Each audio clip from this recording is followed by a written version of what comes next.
The Moonshadow Hotel, a dilapidated building shrouded in shadows, stood in the center of the bleak countryside. It towered over the surrounding area like a spectral sentinel, its weathered exterior bearing witness to a turbulent past. My friends and I had decided on it for our tragic holiday against all logic, captivated to its uncanny attraction like moths to a malicious flame. We felt a shiver sink into our bones as we entered the room through the squeaky doors. The atmosphere was heavy with the smell of antiquated dust, and just the echo of our timid footsteps could be heard. Despite their lavish splendor, our rooms radiated an uncomfortable emptiness. The peeling and discolored wallpaper appeared to have seen unspeakable horrors. We dismissed our anxiety, attributing it to the old age and remoteness of the motel. That evening, as midnight approached, a foreboding chill spread through the hallways. I entered the dimly lighted hallway restless, where the shadows appeared to dance and have a life of their own.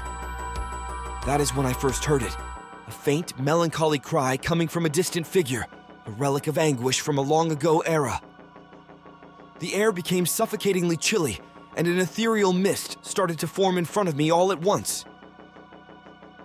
I caught a sight of ghosts from a bygone period in its eerie embrace, their eyes sunken with an eternity of sadness.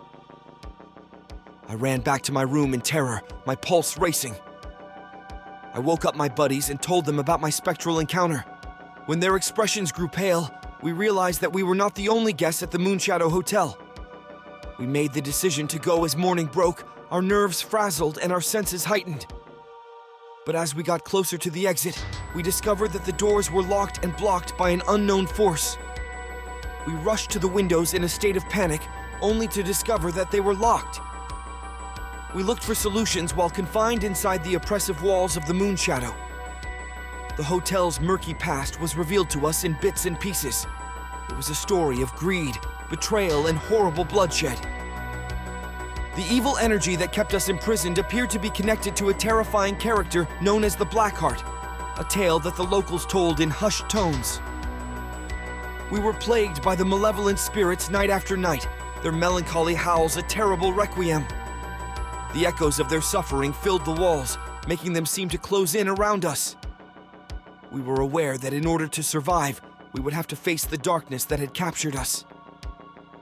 With a renewed sense of purpose, we dove into the Moonshadow's depths and uncovered long-buried truths. We went in search of the stray ghosts, their tortured souls yearning for liberation. We made serious commitments to deliver them from their eternal suffering in the form of muttered prayers. An earthquake swept through the hotel as we carried out the rite, sending the timbers groaning in subjection. The spirits started to disappear, their shapes vanishing like morning mist. We remained silent as we watched them rise, faces marked with appreciation. The Blackheart, a ghost of evil with eyes that glistened with a malignant fire, suddenly appeared as we approached the end. We expelled it from the Moonshadow with all of our might, breaking the gloomy cord that held us together. The hotel appeared to breathe out as the first rays of dawn illuminated the horizon. The air became warmer and more tranquil as it warmed up. We were standing in the waning darkness, our emotions heavy with the burden of the past, but also deeply grateful for our rescue. The Moonshadow Hotel. Once a stronghold of evil, now stood motionless and silent, its eerie corridors at peace. Although we knew that our struggle was finished, that night would leave permanent scars on us. The Moonshadow Hotel emanated an unsettling serenity after our terrifying experience, as if the building's very walls were exhaling a sigh of relief. The ghosts that had formerly stalked its halls had vanished, and in their place was a profound silence. We made our way to the exit with a mixture of anxiety and gratitude, half expecting to find the doors pushed wide open, welcoming us to freedom. But as we got closer, the realization that the barriers were still there, and just as impenetrable as before, hit. Our hearts were gnawing with desperation. We searched every square inch of the hotel for any hints or secret doors that might have held the key to our rescue. The Moonshadow, though, seems determined to guard its secrets. We were aware that our fate had been decided at that point. Our spirits were entangled with the Moonshadow's traumatic past, and we were tethered to it.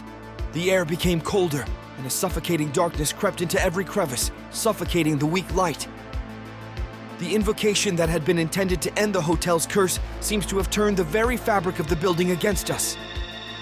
We looked at one another uncomfortably as a feeling of dread descended in our chests. We were no longer strangers seeking shelter.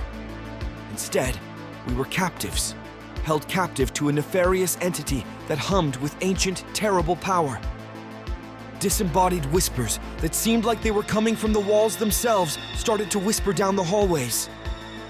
They told of atrocities that had been long forgotten and of souls that had been lost in the dark past of the Moonshadow. Each statement brought back the darkness that presently reigned, sending shivers down our spines. We walked further inside the hotel in the middle of the night, our footfall muffled by the oppressive silence. Every shadow seemed to come to life, changing into hideous forms that played tricks on our minds. An eerie chill clung to our flesh as the smell of decay filled the air. We discovered the Blackheart's den as we made our way up the squeaky steps. With sigils engraved into the walls that appeared to writhe and twist in response to our presence, the room buzzed with an awful force. It was a shrine to the evil energy that bound us and a sight of horrible horrors. A faint, melancholy scream that seemed as though it were coming from the earth's very depths, then reverberated through the hotel in the distance. It was the Blackheart, roused from its sleep and ravenous for the souls now residing in the Moonshadow. We continued, despite a growing sensation of dread, determined to learn the truths that had us hostage. The hotel's construction seemed to defy the laws of reality as it twisted and shifted around us. No passages led anywhere, and doors appeared where there were none. As the hours passed, fatigue crept in and began to undermine our willpower. We sought safety in a room that appeared to have withstood the test of time, a place stuck in an unending dusk. But even here, the shadows crept in, nibbling at the limits of our awareness. We clung close in that abandoned room's silence, our breaths labored and our eyes bright with fear. We were aware that the Moonshadow was no haven, and that our fate was inextricably linked to its tragic past.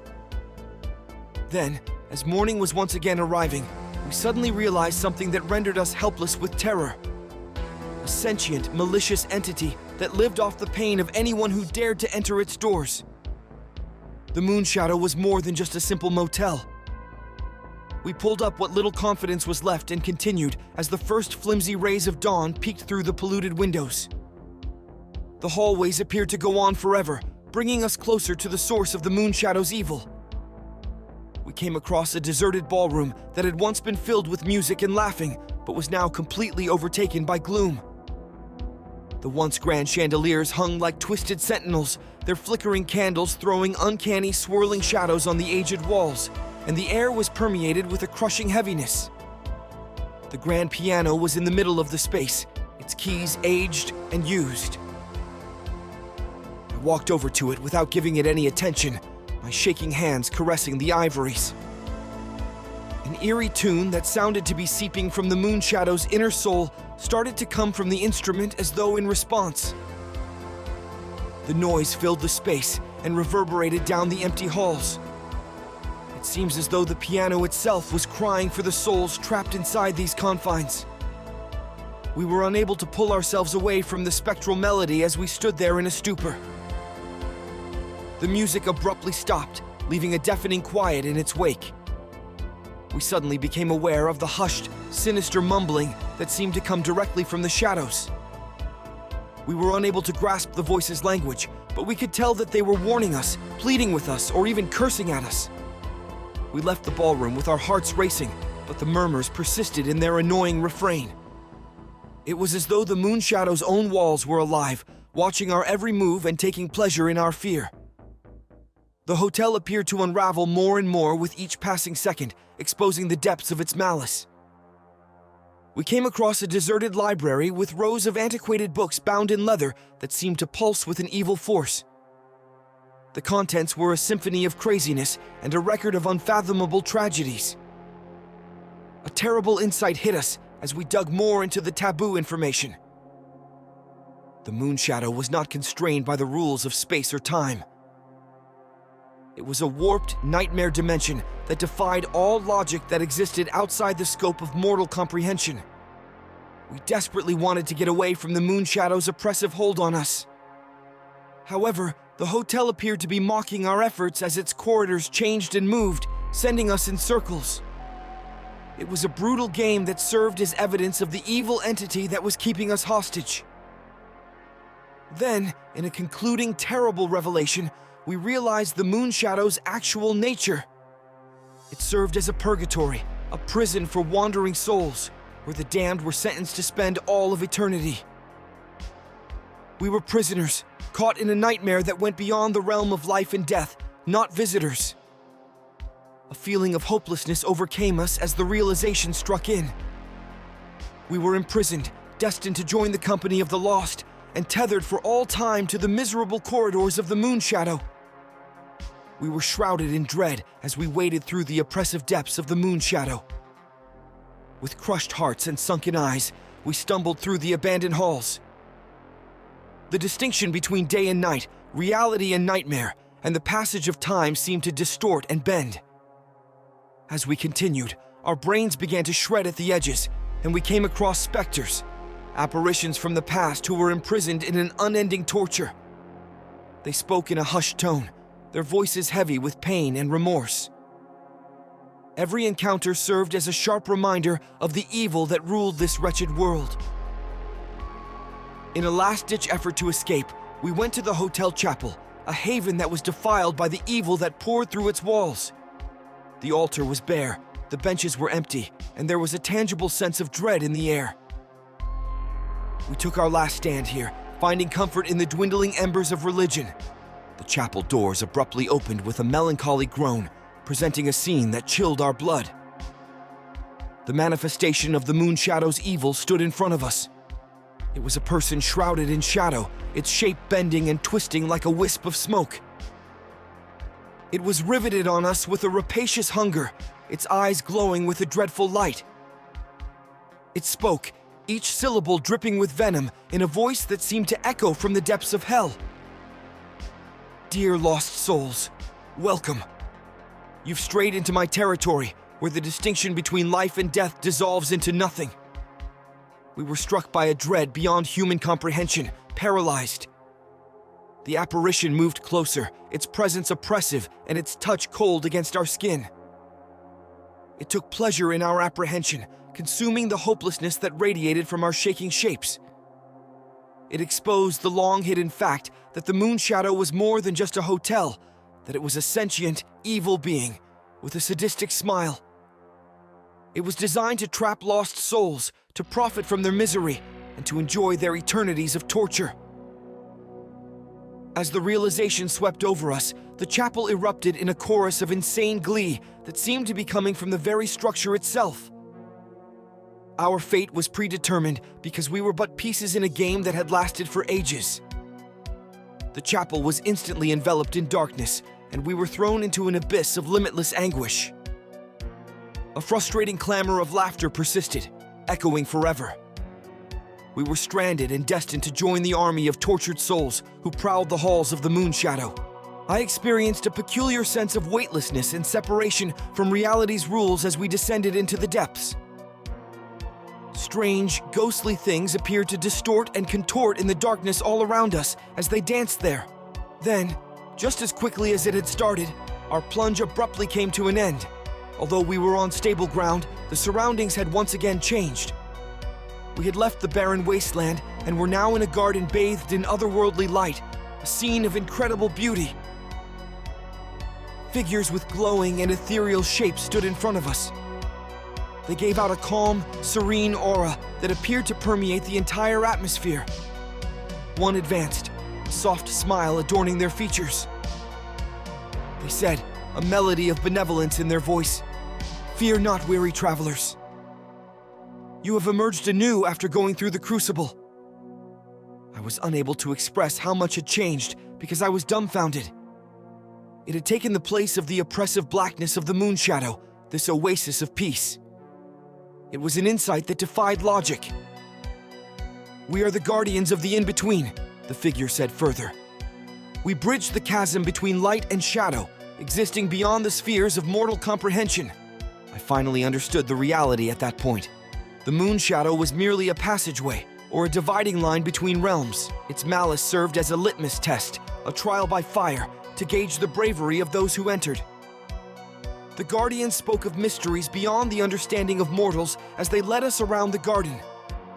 They made it clear that each soul was a strand woven into the fabric of reality, and that the universe was made up of an unlimited number of threads. I realized at that time that forces far more powerful than ourselves had led our voyage. The Moonshadow wasn't just a region of pure darkness. Rather, it served as a catalyst for change and a link between our world and the limitless cosmos. We entered the garden with fresh perspective, prepared to face the mysteries that lay ahead. Even though the voyage was far from ended, we continued on with conviction and a feeling of purpose. The truest mysteries, I realized as we traveled through the in-between, were not ones that could be solved, but rather those that kept us continually in amazement and humbling ourselves. They were the questions that resounded throughout all of time, beckoning us to dance in the infinite void of the unknowable.